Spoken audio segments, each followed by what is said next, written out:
Assalamualaikum warahmatullahi wabarakatuh. Apa kabar teman-teman?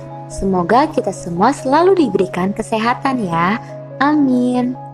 Kali ini aku bakalan berbagi tentang keutamaan Abu Bakar As-Siddiq. Namun aku juga masih perlu banyak belajar. Kita di sini sharing aja ya. Siapa sih yang gak kenal tentang Abu Bakar As-Siddiq? Nah, Abu Bakar As-Siddiq sendiri adalah sahabat Rasulullah Shallallahu Alaihi Wasallam yang paling mulia. Bahkan, beliau dikatakan adalah manusia termulia setelah para nabi dan rasul. Keutamaannya ini tuh gak asing lagi didengar di telinga kita. Kayak kita tuh mikir, masa sih pernah ada manusia semulia ini yang pernah ada?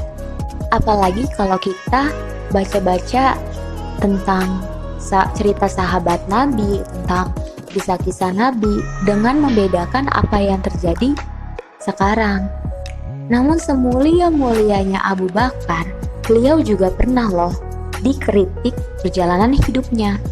Hal ini itu tercantum dalam Quran surat At-Taubah ayat 100 ketika Allah meridhoinya dan menjanjikan surga kepada Abu Bakar As-Siddiq. Orang-orang yang terdahulu lagi yang pertama-tama masuk Islam dari golongan Muhajirin dan Ansor dan orang-orang yang mengikuti mereka dengan baik. Allah ridho kepada mereka dan mereka pun ridho kepada Allah.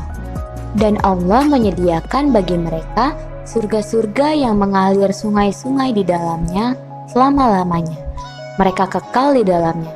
Itulah kemenangan yang besar. Quran surat At-Taubah ayat 100. Nah teman-teman, kita juga harus tahu loh nasab dari Abu Bakar. Siapa ayahnya, siapa ibunya. Nah, ayahnya bernama Utsman bin Amir bin Amr yang terkenal dengan nama Abu Quhafah. Sedangkan ibunya bernama Salma binti Sakhr bin Amr bin Ka'ab bin Sa'ad bin Ta'im. Namun terkenal dengan nama Ummu Al-Khair. Siapa yang gak tahu nama asli dari Abu Bakar? Nama asli Abu Bakar adalah Abdullah bin Utsman At-Taimi, namun lebih populer dengan nama Abu Bakar. Sekarang kita bakalan ngomongin tentang karakter yang mulia dari Abu Bakar. Yang pertama, siapa yang gak tahu kalau Abu Bakar dijuluki dengan As-Siddiq? Sikap dan sikap jujur Siddiq ini telah lama dimiliki oleh Abu Bakar sejak ia kecil loh. Jadi tuh udah kebiasaan aja beliau bahwa dalam kehidupannya harus berperilaku dan berkata jujur. Nah, Abu Bakar tuh adalah seorang pedagang yang selalu jujur. Kalau dia jual barang dagangannya, baik secara kualitas, harga, dia nggak pernah bohong. Maka nggak heran ketika ia masuk Islam dan menjadi khalifah, sifat dan sikap Abu Bakar ini selalu beliau gunakan dalam segala tanggung jawabnya mengatur pemerintahan. Dan perlu kalian tahu mengenai gelar As-Siddiq ini merupakan julukan karena Abu Bakar ialah orang pertama yang membenarkan Rasulullah sebagai utusan dan mempercayai bahwa adanya perjalanan luar biasa yang dilakukan oleh Rasulullah bersama malaikat Jibril pada malam hari. Tebak apa? Iya, benar, Isra Mi'raj yang dilakukan oleh Nabi saat itu yang kebenarannya dicekal, nggak dipercayai oleh kaum kafir Quraisy. Yang kedua, sifatnya adalah sederhana. Abu Bakar itu figur pemimpin yang sangat sederhana, padahal Abu Bakar tergolong pedagang yang kaya raya. Tapi semua kekayaannya itu dia gunakan untuk berdakwah di jalan Islam. Urwah radhiyallahu anhu berkata, Abu Bakar As-Siddiq membebaskan 7 budak. Setiap orang yang dibebaskan itu sedang dalam penganiayaan karena Allah dan mengenai hal yang diwahyukan. Allah menurunkan ayat mengenai harta Abu Bakar yang ia nafkahkan di jalan Allah. Masya Allah, hebat banget ya Abu Bakar. Yang ketiga adalah lemah lembut. Abu Bakar terkenal sebagai pemimpin yang lemah lembut dan kasih sayang. Suatu kisah yang menceritakan tentang sifat lemah lembut Abu Bakar ini terjadi pada setelah Perang Badar. Jadi ceritanya itu ada nih 70 orang musuh dari kaum kafir Quraisy yang ditawan.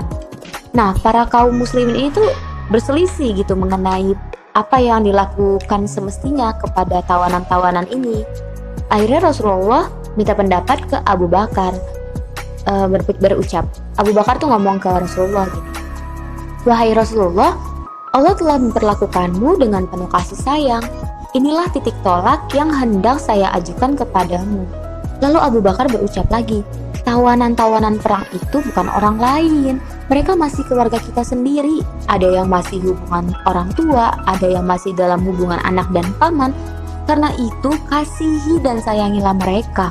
Ada dua pendapat yang bergejolak di dalam benak saya, yaitu bebaskan mereka atau mereka dapat dibebaskan jika keluarga mereka menebusnya dengan harta mereka. Harta yang kita terima bisa kita gunakan untuk keperluan biaya pertahanan kaum muslim. Jadi gak ada tuh di pikiran Abu Bakar buat ngehukum tawanan-tawanan itu. Yang keempat, tegas terhadap hukum Allah. Abu Bakar itu tegas, tapi terhadap hukum-hukum Allah. Maksudnya apa? Jadi Abu Bakar ini orang yang sangat tegas apabila melaksanakan hukum-hukum Allah. Hal ini dapat kita lihat ketika Khalifah Abu Bakar memerangi orang Islam yang murtad dan mengaku sebagai nabi palsu pengganti Rasulullah setelah Nabi Muhammad itu wafat. Seperti Aswad al-Ansi dan Musailamah al-Kadzab, sehingga tidak terelakkan lagi, sehingga terjadinya tuh perang. Abu Bakar juga memerangi orang yang tidak mau membayar zakat. Karena kita tahu bayar zakat itu rukun Islam, maka setiap orang muslim diwajibkan untuk membayar zakat. Nah, setelah kita bahas tentang karakter yang mulia dari Abu Bakar Asy-Syiddiq, sekarang kita bakalan bahas tentang keutamaan-keutamaan dari Abu Bakar. Yang pertama itu, beliau adalah orang yang Rasulullah percayai untuk menemaninya berhijrah ke Madinah. Dalam perjalanan hijrah ini, Abu Bakar itu benar-benar ngejagain, melayani, dan memuliakan Rasulullah Shallallahu Alaihi Wasallam. Bahkan ia selalu mempersilahkan Rasul untuk beristirahat. Kayak apa ya? Seolah-olah tuh beliau Abu Bakar ini nggak ngerasain yang namanya capek dan nggak kayak butuh gitu istirahat. Anas bin Malik meriwayatkan dari Abu Bakar. Abu Bakar mengatakan, "Ketika berada di dalam gua, aku berkata kepada Rasulullah, sekiranya orang-orang musyrik ini, kalau ngelihat ke bawah kaki mereka, pastilah kita bakalan terlihat." Lalu Rasulullah tuh menjawab, "Bagaimana pendapatmu, wahai Abu Bakar, dengan dua orang manusia, sementara Allah menjadi yang ketiga?" Maksudnya Allah bersama dua orang tersebut. Nah, Rasulullah ini nenangin hati Abu Bakar ketika mereka itu dikepung oleh orang-orang musyrikin Mekah yang pengen menangkap mereka. "Jikalau kamu tidak menolongnya Muhammad, maka sesungguhnya Allah telah menolongnya," yaitu ketika orang-orang kafir musyrikin Mekah mengeluarkannya dari Mekah, sedang dia salah seorang dari dua orang ketika keduanya berada dalam gua. Di waktu dia berkata kepada temannya, "Janganlah kamu berduka cita, sesungguhnya Allah beserta kita." Hal ini tercantum dalam Quran Surat At-Taubah ayat 40. Jadi ini tuh ketika mereka lagi ngumpet di gua. Yang kedua ada Abu Bakar Asy-Syiddiq sebagai sahabat Nabi yang paling dalam ilmunya.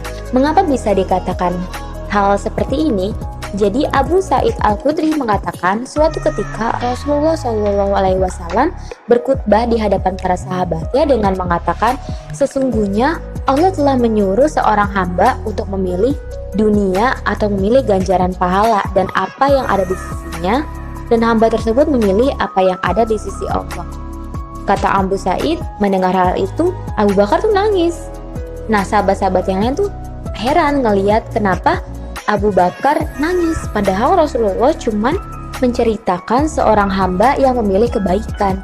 Nah, akhirnya pada bingung gitu, kenapa ini si Abu Bakar nangis? Katanya, akhirnya kami ketahui bahwa hamba tersebut tidak lain adalah Rasulullah Shallallahu Alaihi Wasallam sendiri. Nah, Abu Bakar sendiri yang ngerti. Nah, terus Rasulullah melanjutkan khutbahnya. "Sesungguhnya orang yang paling besar jasanya dalam persahabatan dan kerelaan mengeluarkan hartanya adalah Abu Bakar. Andai saja aku diperbolehkan memilih kekasih selain Robku, pasti aku akan menjadikan Abu Bakar sebagai kekasih. Namun cukuplah persaudaraan se-Islam dan kecintaan karena." Masya Allah. Yang ketiga itu kedudukan Abu Bakar di sisi Rasulullah.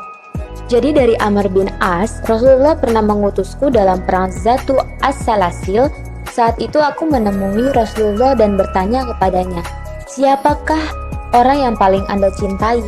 Lalu Rasulullah menjawab, "Aisyah." Kemudian kutanyakan lagi, "Kalau dari kalangan laki-laki siapa?" Rasulullah menjawab, "Bapaknya." Jadi kan bapaknya Aisyah siapa? Abu Bakar. Yang keempat, dijamin masuk surga. Jadi ceritanya, Abu Musa al-Asy'ari ini mengisahkan suatu hari dia berwudu nih di rumahnya, terus keluar namanya Rasulullah. Lalu Abu Musa ini berangkat ke masjid dan bertanya di mana Nabi Shallallahu Alaihi Wasallam. Dijawab bahwa Nabi keluar untuk suatu keperluan gitu. Kata Abu Musa, aku pun segera pergi berusaha menyusulnya sambil bertanya-tanya. Hingga akhirnya beliau masuk ke sebuah kebun yang terdapat sumur yang dinamai Sumur Aris. Nah, aku duduk tuh di depan pintu kebun hingga beliau menunaikan keperluannya. Setelah itu, aku masuk ke kebun dan beliau duduk-duduk di atas sumur tersebut sambil menyingkap kedua betisnya dan menjulur-julurkan kedua kakinya ke dalam sumur. Aku mengucapkan salam kepada beliau, lalu kembali berjaga di depan pintu sambil bergumam, "Hari ini aku harus menjadi penjaga pintu Rasulullah Shallallahu Alaihi Wasallam." Tak lama kemudian datanglah seorang ingin masuk ke kebun. Kutanyakan, "Siapa itu?" Dia menjawab, "Abu Bakar." Lalu kujawab, "Tunggu sebentar. Aku datang nyamperin nih ke Rasulullah." Lalu nanya, "Wahai Rasulullah, ada Abu Bakar datang dan meminta izin untuk masuk." Lalu Rasulullah jawab, "Persilahkan dia masuk dan beritahukan padanya bahwa dia adalah penghuni surga." Masya Allah. Ya teman-teman, demikianlah cerita Abu Bakar As-Siddiq dengan keutamaan-keutamaan yang ada pada dirinya. Sebuah keistimewaan yang mungkin gak pernah gitu terlintas di benak kita. Kayak dijamin masuk surga, menjadi kekasih Rasul, orang kecintaannya Rasul, dan jadi sahabat Rasul. Mudah-mudahan Allah Subhanahu wa Ta'ala menjauhkan kita dari sifat buruk yang merendahkan walinya, menjadi musuh orang yang dia cintai. Semoga Allah meridhoi Abu Bakar As-Siddiq dan semoga kita semua bisa bertemu di surganya nanti. Amin ya rabbal alamin. Wassalamualaikum warahmatullahi wabarakatuh.